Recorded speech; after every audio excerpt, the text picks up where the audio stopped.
What if I told you that a book written nearly 2,000 years ago could change the way you think forever? These are the private thoughts of Marcus Aurelius, the most powerful man in the world, written not for fame but for himself. What you're about to hear may change your life. Against himself that he doth offend, why should it trouble thee? The offender needs pity, not wrath. Those who must needs be corrected should be treated with tact and gentleness, and one must be always ready to learn better. The best kind of revenge is not to become like unto them. There are so many hints of offense forgiven that we may believe the notes followed sharp on the facts. Perhaps he has fallen short of his aim and thus seeks to call his principles to mind and to strengthen himself for the future. That these sayings are not mere talk is plain from the story of Avidius Cassius, who would have usurped his imperial throne. Thus the emperor faithfully carries out his own principle that evil must be overcome with good. For each fault in others' nature, says he, has given us a counteracting virtue.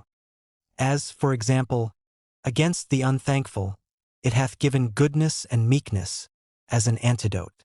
One so gentle towards a foe was sure to be a good friend, and indeed his pages are full of generous gratitude to those who had served him. In his first book he sets down to account all the debts due to his kinsfolk and teachers. To his grandfather he owed his own gentle spirit, to his father shamefastness and courage. He learnt of his mother to be religious and bountiful and single-minded. Rusticus did not work in vain if he showed his pupil that his life needed amending. Apollonius taught him simplicity, reasonableness, gratitude, a love of true liberty. So the list runs on. Every one he had dealings with seems to have given him something good, a sure proof of the goodness of his nature, which thought no evil. If his was that honest and true heart which is the Christian ideal, this is the more wonderful in that he lacked the faith which makes Christians strong. He could say, it is true, either there is a God and then all is well, or if all things go by chance and fortune, yet mayest thou use thine own providence in those things that concern thee properly, and then art thou well. Or again, we must needs grant that there is a nature that doth govern the universe. But his own part in the scheme of things is so small that he does not hope for any personal happiness beyond what a serene soul may win in this mortal life. O my soul, the time I trust will be when thou shalt be good, simple, more open and visible than that body by which it is enclosed.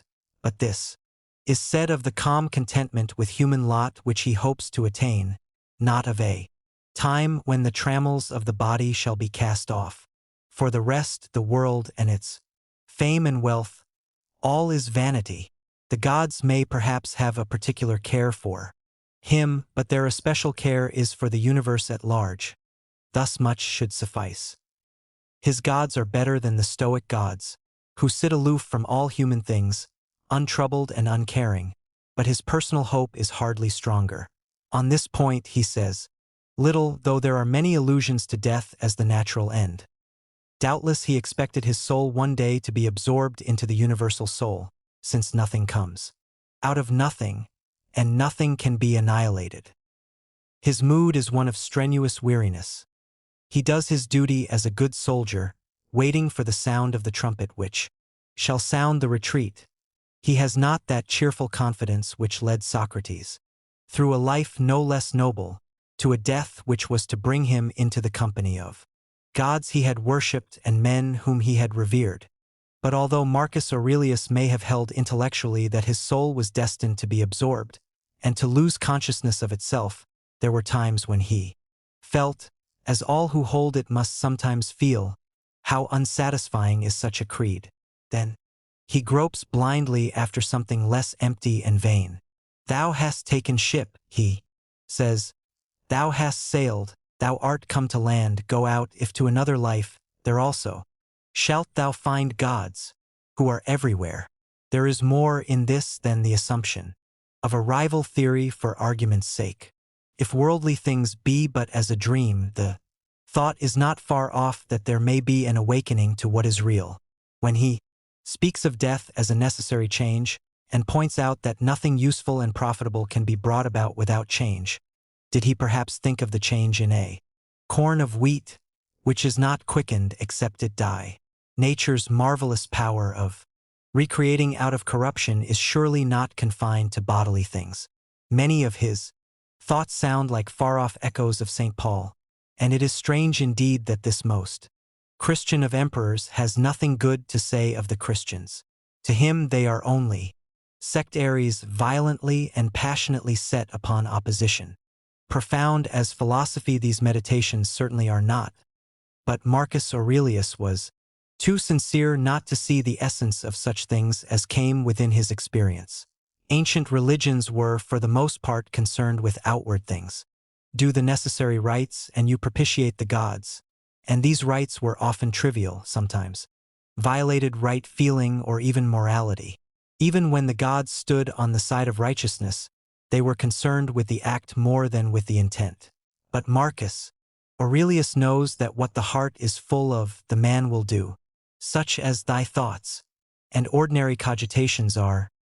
He says, such will thy mind be in time, and every page of the book shows us that he knew thought was sure to issue in act. He drills his soul, as it were, in right principles that when the time comes it may be guided by them, to wait until the emergency is to be too late. He sees also the true essence of happiness. If happiness did consist in pleasure, how came notorious robbers, impure abominable livers, parricides, and tyrants, in so large a measure to have their part of pleasures?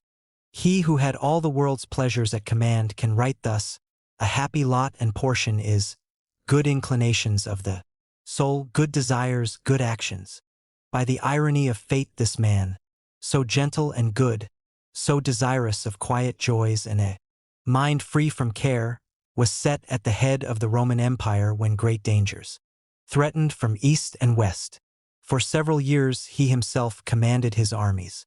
In chief, in camp before the Quadi, he dates the first book of his meditations and shows how he could retire within himself amid the coarse clangor of arms. The pomps and glories which he despised were all his. What to most men is an ambition or a dream, to him was a round of weary tasks which nothing but the stern sense of duty could carry him through, and he did his work well. His wars were slow and tedious but successful. With a statesman's wisdom he foresaw the danger to Rome of the barbarian hordes from the north, and took measures to meet it. As it was his settlement gave 2 centuries of respite to the Roman Empire, had he fulfilled the plan of pushing the imperial frontiers to the Elbe, which seems to have been in his mind, much more might have been accomplished. But death cut short his designs. Truly a rare opportunity was given to Marcus Aurelius of showing what the mind can do in despite of circumstances. Most peaceful of warriors, a magnificent monarch, whose ideal was quiet happiness in home life, bent to obscurity yet born to greatness, the loving father of children who died young or turned out hateful. His life was one paradox, that nothing might lack, it was in camp before the face of the enemy, that he passed away and went to his own place,